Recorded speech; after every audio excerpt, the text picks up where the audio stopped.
Morning বন্ধুরা, আশা করি তোমরা ভালো আছো আর আমরাও ভালো আছি।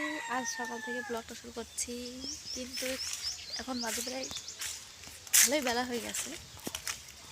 এই 8টা 9টা বাজে হয়তো। ভালোই রোদ, বাড়িতে এসে কত রোদ। আর আমি বলেছিলাম যে আমাদের বাড়িতে পুজো, এই দেখো।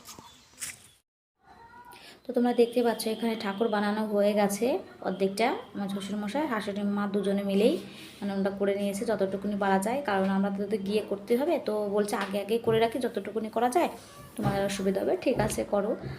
তো তারপর সবাই মিলেমিশে করাটা সেটা একটা আনন্দই অনেক। আর বাড়িতে অনেকেই আসছে, দিদি আসছে, দিদির ছেলে মেয়ে, আরও বোন আসছে, মামার মেয়ে, আর আমার ছোটো বোন আসতে পারবে না, ওদের বাড়িতেও পুজো। তো এখানে আমি দেখাচ্ছিলাম যে ফুল গাছের পাশে এই যে কুল গাছটা তো আগের বার দেখিয়েছিলাম, অতটা কুল পাকেনি, এখন পুরো পেকে গেছে ভেতরে ভেতরে, আর নিচেরগুলো সব শেষ হয়ে গেছে আর ওপরেরগুলো আছে। তো তারপরে বড় কথা হলো বাড়িতে আমাদের চাপ, মানে সারা বাড়িতে পাতা পড়ে এত অবস্থা খারাপ তা বলার মতন নয়। তো বাড়িতে এখন দেখতেই পাচ্ছ মনে হচ্ছে ঝাড়ি দেওয়া হয় না, মানে এত পরিমাণে পাতা পড়ছে। আর একটু আগে হাওয়া হয়ে গেল তো আরও পরিমাণে পড়ে গেছে। তো এখানে সব পাতা আছে, আর এই গাছের উপরের যে গাছটা, এই পাতাগুলো এখানেই পড়ছে। তো একটা গাছ তো অনেক পাতা, এগুলো সরিয়ে আবার সাইডে রাখা হবে, পরে যা রান্নাবাড়া করা হবে, কাজ মানে জাল দেওয়া হবে পরে। তো এখন তো পুজো বাড়িতে, এখন এগুলো সরিয়ে পাশে জড়ো করে রাখা হবে। আর সারা বাড়িতে বহুত গাছ আমাদের, তো এখন তো অনেক গাছ কমে গেছে, মানে কেটে ফেলেছে, আগে আরও বহুত গাছ ছিল। তো তাই দেখো প্রত্যেকটা জায়গায় পাতা পড়ে কী অবস্থা, এই ঘরে টিনের ওপরে, ওই ঘরে, আমাদের ঘরে, আর রান্নাঘরে, সব ঘরের ওপরে এরকম। তো এইগুলো সব কিছু আবার করতে হবে, ঝাড় দিয়ে ওপর থেকে নামাতে হবে। তো অনেক কাজ পরিষ্কার করতে হবে বাড়ি, কারণ পুজো আর প্যান্ডেল করতে তো আসবে হয়তো কাল, মানে পরের দিন, যেদিন ঠাকুর আমরা গেলাম পরের দিন ঠাকুর মানে প্যান্ডেল করতে চলে আসবে, ওরা ফোন করে বলা হয়েছে তাড়াতাড়ি এসো। তো এখানে আবার দেখাচ্ছিলাম যে আমাদের আগের গরুটা তো নেই, মানে ওকে বিক্রি করে দিয়েছে, একটু সুস্থ হয়েছে, ভালো হয়েছে, তারপর বিক্রি করে দিয়েছে। তারপরে এই একটা বাছুর আছে, এর মা অনেক বড়সড় ছিল, তো অনেক দুধ হতো, তাও একে রেখে দেওয়া হয়েছে। আর এই যে বাড়ির পেছনটায় দেখতে পাচ্ছ যে পুরো গাছ, পুরো একদম কলা বাগানে ভর্তি, দুটো কলা বাগান, তারপরে অনেক ফুল গাছ টুল গাছ এগুলো আছে। তো পরে একটা সময় তোমাদের দেখাবো, সময় করে যখন বাড়িতে যাব।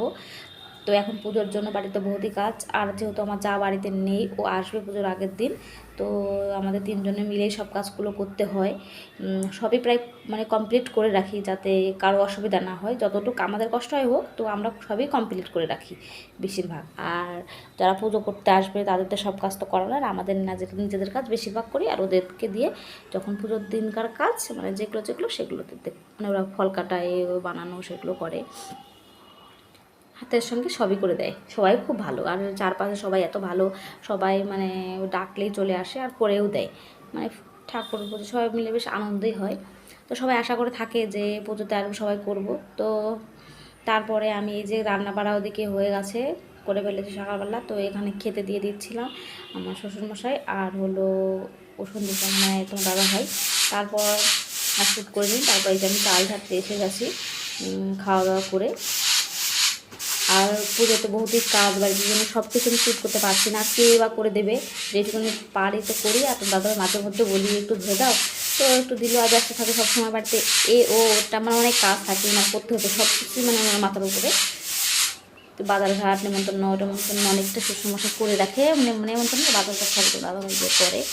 তো সবারই করতে হয়, খেয়াল রাখতে সবসময়। আর বাড়িতে তো অনেকেই আসবে, আর প্যান্ডেলও চলে আসবে। তো মানে আমি যেদিন গেলাম পরের দিনই। আর ভিডিওটি ভালো লেগে থাকলে তোমার লাইক, কমেন্ট, শেয়ার, সাবস্ক্রাইব তো অবশ্যই করো না, পুরোটাই দেখবে।